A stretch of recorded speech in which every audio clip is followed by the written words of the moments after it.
में कहा जाता है कि नींबू आमा पानिया चापे से रस दे, चाप कर रस निकालने का काम कौन करता है?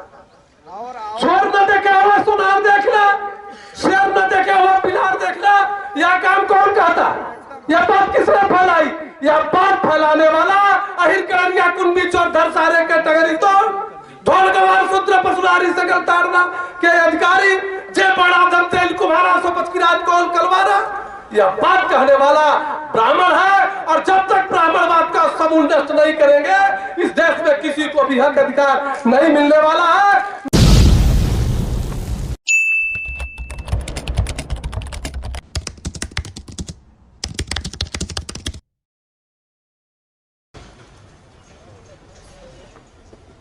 धन्यवाद भाई संचालक जी। आज के इस कार्यक्रम के उद्घाटन करता माननीय वीरपाल गंगवार सर, मुख्य अतिथि न्यायमूर्ति वीरेंद्र सिंह यादव सर, विशिष्ट अतिथि राम रतन सोनी सर, सिद्धांत मौर्य, चांद मोहम्मद, रघुनंदन निषाद जी, धर्मेंद्र चौहान जी, सरदार चौधरी सुरेश वर्मा जी, सुमेर चौधरी जी, राजेंद्र कुमार स्वामी जी, एडवोकेट जितेंद्र राजभर जी, और आज के इस कार्यक्रम के मुख्य मार्गदर्शक और अध्यक्षता कर रहे चौधरी विकास पटेल जी, और हमारी आवाज सुन रहे सभी बहुजन समाज के सम्मानित साथियों, पिछड़े समाज की आबादी 66% होने के बावजूद पिछड़ा समाज याची बना हुआ है। दाता की जय हो। दाता के नाम पर 66% वाला जो देने वाला है उसको भी कुछ दे दीजिए, ऐसा डिमांड करता है। आवाज नहीं आ रही क्या? ऐसा डिमांड इसलिए कर रहा है कि पिछड़ा समाज अपने पिछड़ने का कारण नहीं खोज पा रहा है, और भाग्य भगवान के चक्कर में अपने भविष्य को खोजने का काम करता है। मेरे मित्रों, मैं समझता हूं कि इस कार्यक्रम में आए हुए सभी साथी जागरूक हैं, सतत जागरूक हैं। मेरे साथियों, इस कार्यक्रम से जाने के बाद आप लोगों से निवेदन और प्रार्थना करता हूं कि आप लोगों के आसपास सुनान लोहार कसेरा बड़ाई कुमार तेरी तमेली कलवार नाई भूजा हलवाई कांदू चौरसिया, साथ ही साथ व्यापार करने वाली जातियां केसरवानी, उमर, अग्रारी, ये सब जो जातियां हैं छोटे छोटे मार्केटों से लेकर महानगरों तक ये निवास करते हैं। इन जातियों को जगाए बिना मिशन कामयाब होने में सहूलियत नहीं मिलती। यह समाज ब्राह्मणवाद को मजबूत बनाने वाली जाति है।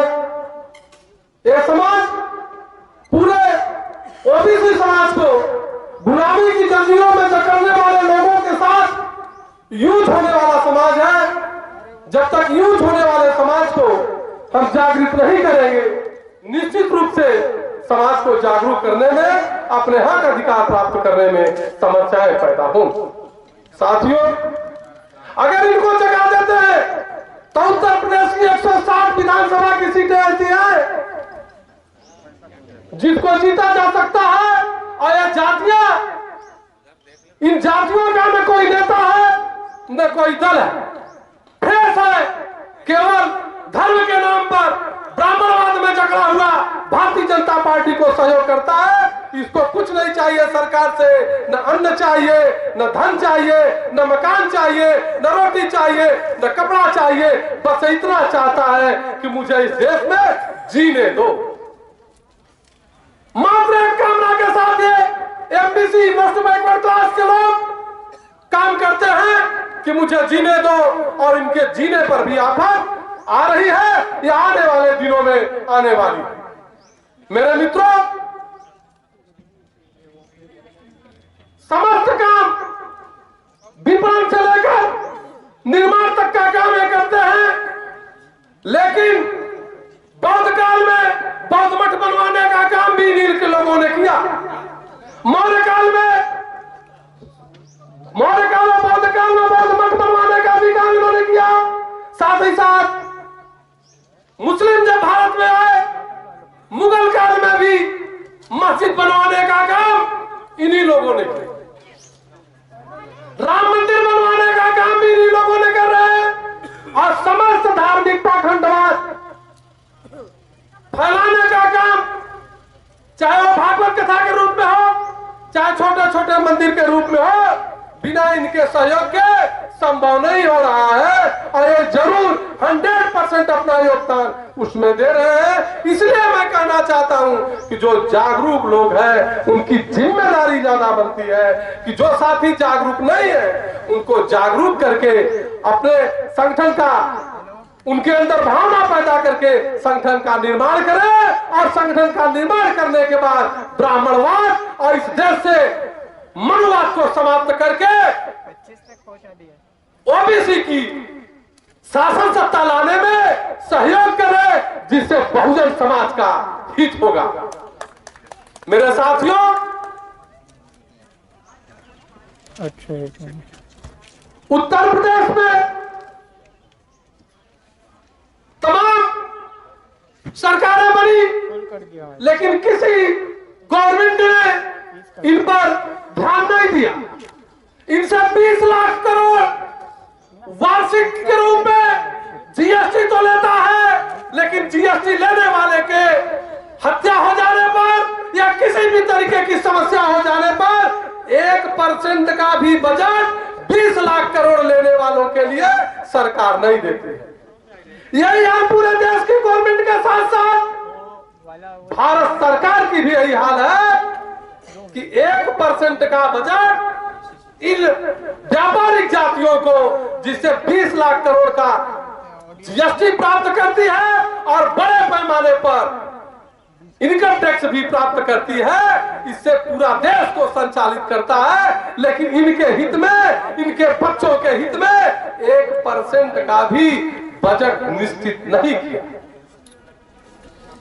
मेरे साथियों, मैं कहना चाहता हूं कि माननीय प्रधानमंत्री जी भी इस बात को कहते आए हैं कि मैं इसी वर्ग से आया हूं, लेकिन इस वर्ग से आने के बावजूद उन्होंने इस वर्ग के लिए एक काम भी नहीं किया। 36,000 करोड़ नीरव मोदी सोने के ज्वेलरी के नाम पर इस देश के बैंकों का ठग के ले गया। उतने में 36,000 सोनारों की यूनिट स्थापित हो जाती। एक यूनिट में अगर 5 लोग काम करते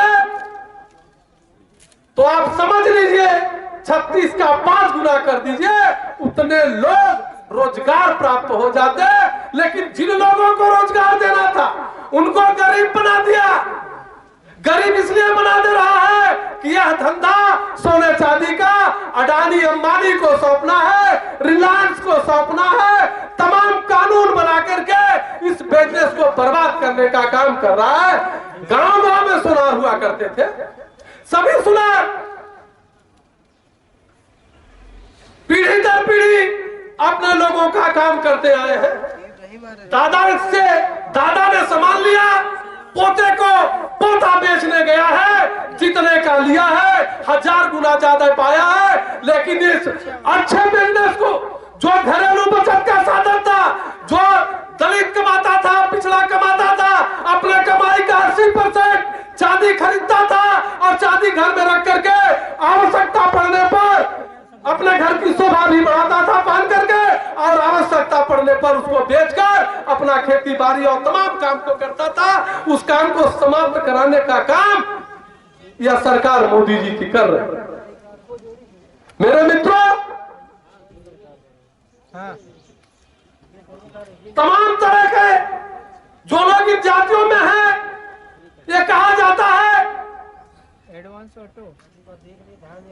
नींबू आमा पानिया चापे से रस ले। ये किसने कहा? बढ़िया जो बड़ी का काम करता है, पिपड़न का काम करता है, किसान से लेकर के जरूरतमंदों तक पहुंचाता है, उसके बारे में कहा जाता है कि नींबू आमा पानिया चापे से रस दे। चाप कर रस निकालने का काम कौन करता है? छोर न देखे हुआ सुनार देखना, शेर न देखे हुआ पिलार देखना, यह काम कौन कहता? यह बात किसने फैलाई? यह बात फैलाने वाला अहिर करनिया कुंडी चोर धर सारे के टगरी तोड़ ढोल गवार सूत्र पसुलारी सकल तारना के अधिकारी जे बड़ा दम तेल कुम्हारा सो पचकिराज कोल कलवारा।